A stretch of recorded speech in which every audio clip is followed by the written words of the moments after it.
আসসালামু আলাইকুম। আমি আমার একটি কবিতা পাঠ করব। কবিতার নাম প্রেমের ঝড়ে। বৃষ্টি নামের মিষ্টি মেয়ে বলল কাছে এসে, একই সাথে থাকবে সে তো আমায় ভালোবেসে।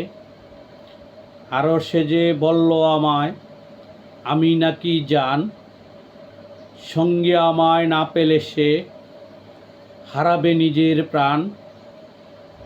কথা শুনে অবাক চোখে দেখছি আমি তারে, হাবুডুবু খাচ্ছি যেন হৃদয় প্রেমের ঝড়ে।